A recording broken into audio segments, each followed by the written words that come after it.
Hi, இந்த வீடியோல நாங்க வந்து Boolean logic and digital circuitங்கிற யூனிட் இன்ட்ரோடக்ஷனை பத்தி பார்க்க போறோம். ஸோ கம்ப்யூட்டர்ஸ்ங்கிறது டிஜிட்டல் டேட்டாஸ்களை ப்ராசஸ் பண்ற ஒரு digital device. So computer digital டேட்டாஸ்களை ப்ராசஸ் பண்றதுக்காக Boolean logicங்கிற கன்செப்டை எப்படி பயன்படுத்துதுங்கிறது தான் இந்த யூனிட்ல நீங்க படிக்க போறீங்க. ஸோ இதுக்காக ஒரு டிஜிட்டல் டிவைஸ் எப்படி ஒர்க் பண்ணுதுங்கிற ஒரு டெமோன்ஸ்ட்ரேஷன் நான் உங்களுக்கு காட்டுறேன். அதுக்காக நான் இந்த இடத்துல என்ன செஞ்சிருக்கிறேன்னா ஒரு டிஜிட்டல் டிஸ்ப்ளே யூனிட் ஒன்றை பயன்படுத்தி இருக்கிறேன். ஸோ டிஜிட்டல் டிஸ்ப்ளே யூனிட் வந்து நம்பர்ஸ்களை யூசர் இன்புட் பண்ற நேரம் அந்த நம்பர்ஸ்களை இதுல டிஸ்ப்ளே பண்ணி காட்டுறதுக்கான ஒரு டிவைஸ் தான் இந்த டிஜிட்டல் டிஸ்ப்ளே யூனிட். ஸோ இந்த டிவைஸ்ல வந்து பாத்தீங்கன்னா 7 எல்இடி பல்ப்ஸ்கள் இந்த மாதிரி அமைக்கப்பட்டிருக்கும் நம்பர்ஸ்களை டிஸ்ப்ளே பண்றதுக்காக. இந்த பல்ப்ஸ் ஆன் ஆஃப் ஆகிறதன் மூலமா தான் இலக்கங்கள் வந்து யூசருக்கு வெளிக்காட்டப்படுது. ஸோ இந்த டிஜிட்டல் டிவைஸை கண்ட்ரோல் பண்றதுக்காக இதுல ஒரு மைக்ரோ கண்ட்ரோலர் பயன்படுத்தப்பட்டிருக்கும். அதுதான் அதோட CPU. ஸோ இந்த CPU-ல இருந்து உள்ள அவுட்புட் பின்ஸ் எல்லாம் இந்த எல்இடி பல்ப்ஸ்களோட என்ன செய்யப்பட்டிருக்கும்னா இணைக்கப்பட்டிருக்கு. ஸோ இந்த 7 எல்இடி பல்ப்ஸ்களோடையும் சிபியூட அவுட்புட் பின்ல இருந்து சப்ளை என்ன செய்யப்பட்டிருக்குன்னா டிரெக்டா இன்டர் கனெக்ட் பண்ணப்பட்டிருக்கு. ஸோ அதே மாதிரி யூசர் இன்புட் பண்றதுக்காக ஒரு கீபோர்டை பயன்படுத்துறாரு. ஸோ ஒரு கீபோர்ட் வந்து பாத்தீங்கன்னா இந்த சிபியூட இன்புட் பின்ஸ்களோட என்ன செய்யப்பட்டிருக்குன்னா நேரடியாக இணைக்கப்பட்டிருக்கு. ஸோ இப்போ யூசர் கீபோர்ட்ல ஒரு டிஜிட்டை பிரஸ் பண்ற நேரம் அந்த டிஜிட் ப்ராசஸ் பண்ணப்பட்டு இந்த டிஸ்ப்ளே யூனிட்டுக்கு அனுப்பப்படுற நேரம் இந்த டிஸ்ப்ளே யூனிட் என்ன செய்யுதுன்னா அந்த பிரஸ் பண்ணப்பட்ட இலக்கம் என்னங்கறத இது டிஸ்ப்ளே பண்ணுது. சோ இது ஒரு டிஜிட்டல் டெக்னாலஜில சிம்பிளா இது எப்படி வர்க் ஆகுதுங்கறத நான் உங்களுக்கு எக்ஸ்பிளைன் பண்றேன். சோ இப்போ யூசர் என்ன செய்ய போறாருன்னா 5ங்கற டேட்டாவை வந்து பிரஸ் பண்ண போறாரு. 5ங்கற டேட்டாவை வந்து கீபோர்ட்ல பிரஸ் பண்ண போறாரு. சோ இந்த 5ங்கற டேட்டா வந்து இங்க டிஸ்ப்ளே ஆகணும். சோ இந்த டேட்டா நாங்க கீபோர்டுக்கு இன்புட் பண்ற நேரம் சோ இந்த கீபோர்ட் வந்து 5ங்கற டேட்டாவை இப்ப இந்த CPU-க்கு அனுப்பணும்.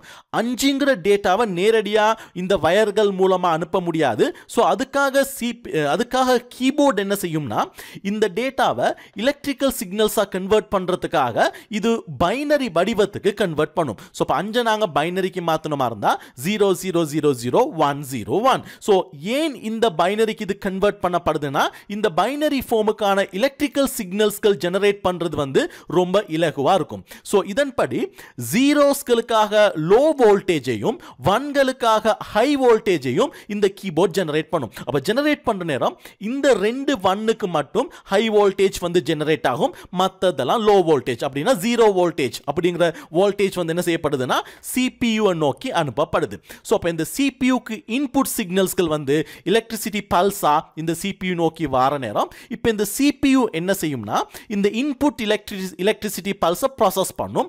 இந்த ப்ராசஸ் பண்றதுக்கு தான் அது பூலியன் லாஜிக்ங்கிற கான்செப்டை பயன்படுத்துது. ப்ராசஸ் பண்ணிட்டு இது அவுட்புட் பின்ஸ்க்கு குறிப்பிட்ட எலக்ட்ரிக்கல் சிக்னல்ஸை ஜெனரேட் பண்ணும். அப்ப இந்த எலக்ட்ரிக்கல் சிக்னல்ஸ் வந்து இந்த டிஸ்ப்ளே யூனிட்டுக்கு அனுப்பப்படுற நேரம் அந்த குறிப்பிட்ட எல்இடி பல்ப்ஸ்கள் வந்து என்ன செய்யும்னா ஆன் ஆகும். மற்ற பல்ப்ஸ்கள் வந்து ஆஃப் ஆகும். ஆஃப் ஆகிற நேரம் இந்த யூசர் பிரஸ் பண்ணின 5ங்கற இலக்கம் வந்து இந்த டிஸ்ப்ளே யூனிட்ல என்ன செய்யப்படுதுன்னா அவுட்புட் பண்ணப்படுது. சோ இப்படி தான் இந்த டிஜிட்டல் டிவைஸ் வந்து ஃபங்க்ஷன் ஆகுது. சோ இதுல நீங்க வந்து பாத்தீங்கன்னா இந்த டேட்டா ரீப்ரசன்டேஷன் ஒரு பாடம் நீங்க படிச்சிருப்பீங்க. இந்த டேட்டா ரீப்ரசன்டேஷன் பாடத்துல நாங்க டேட்டாஸ்கள் ஏன் 0 1ஸ்களா மாத்தப்படுதுங்கறத நீங்க படிச்சிருப்பீங்க. சோ அதே மாதிரி இப்போ நாங்க பார்க்க போற இந்த யூனிட் வந்து பூலியன் லாஜிக்.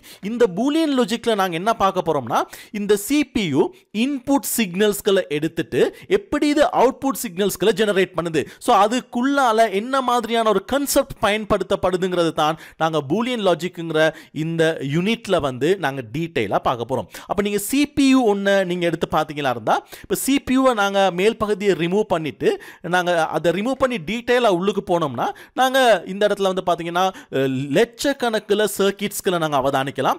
இதை நாங்க என்ன கொஞ்சம் ஜூம் பண்ணி பார்த்த மாதிரி இருந்தா ஒரு தனி சர்க்கிட்ஸ் ஒரு குறிப்பிட்ட சர்க்கிட் வந்து இந்த கட்டமைப்புல இருக்கும். ஸோ இப்போ எலக்ட்ரிசிட்டி கரண்ட்டை உள்வாங்கிட்டு இது எலக்ட்ரிசிட்டி கரண்ட்டை அவுட்புட் பண்ணுது. ஸோ அதுக்காக இதுக்கு என்ன செய்யப்படுதுன்னா இன்னும் டீடைலா பாத்தீங்களா இருந்தா இந்த மாதிரி பிளாக்ஸ்கள் பயன்படுத்த பயன்படுத்தப்படுது. ஸோ இதைத்தான் நாங்கள் சர்க்கிட்ஸ்னு சொல்லுவோம். இதை நாங்கள் டிஜிட்டல் சர்க்கிட்ஸ்னு சொல்லுவோம்.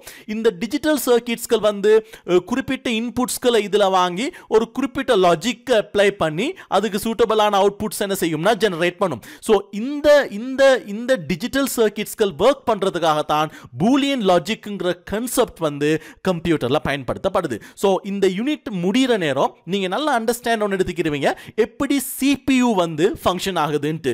நாங்கள் என்ன டீட்டெயிலாக போனோம்னா இந்த குறிப்பிட்ட டிஜிட்டல் சர்க்கிட்ஸ்கள் உருவாக்குறதுக்காக டிரான்சிஸ்டர்ஸ் பயன்படுத்தப்படுது. ஸோ இப்போ டிரான்சிஸ்டர்களை கொண்டு வடிவமைக்கப்படுற டிஜிட்டல் சர்க்கிட்ஸ்கள் வந்து எப்படி இன்புட்ஸ்களுக்கு அவுட்புட்ஸ்களை ரெஸ்பான்ஸ் பண்ணுதுங்கிறத தான் நாங்கள் இந்த யூனிட்ல படிக்க போகிறோம். இது அப்போ இந்த கன்செப்ட், அதாவது ஒரு சிபியூட ப்ராசஸ் கன்செப்ட் ஃபுல்லாகவே ஜார்ஜ் பூலுங்கிற ஒரு சயின்டிஸ்டால் உருவாக்கப்பட்ட பூலியன் லாஜிக்குங்கிற கன்செப்ட் அடிப்படையில் தான் இது இயக்கப்படுது. ஸோ அப்போ இந்த யூனிட் முடிகிற நேரம் உங்களுக்கு சிபியூ எப்படி ப்ராசஸ் செயல்பாடுகளை மேற்கொள்ளுதுங்கிறத வந்து நீங்கள் தெளிவாக விளங்கிக்கிற முடியும். ஸோ அதே மாதிரி இந்த யூனிட்டை நான் வந்து உங்களுக்கு பிரதானமான தலைப்புகளுக்கு கீழே எக்ஸ்பிளைன் பண்ண போகிறேன். ஸோ அதன் அடிப்படையில் நாங்கள் ஃபர்ஸ்ட்டுக்கு பார்க்க போகிறது வந்து லாஜிக்னா என்னான்ட்டு. ஸோ லாஜிக்ங்கிற கன்செப்டை நாங்கள் ஃபர்ஸ்ட்டுக்கு விளங்கிடுவோம். அதுக்கு பிறகு வந்து பார்த்தீங்கன்னா பூலியன் லாஜிக் என்னங்கிறத நாங்கள் அண்டர்ஸ்டாண்ட் பண்ணிக்கிறோம். அதுக்கு பிறகு நாங்கள் வந்து பார்த்தா சிம்பிளிஃபிகேஷன், அதாவது லாஜிக்கல் எக்ஸ்பிரஷன்ஸ்களை நாங்கள் எப்படி சிம்பிளிஃபிகேஷன் பண்ணுறதுங்கிறத நாங்கள் பார்ப்போம்.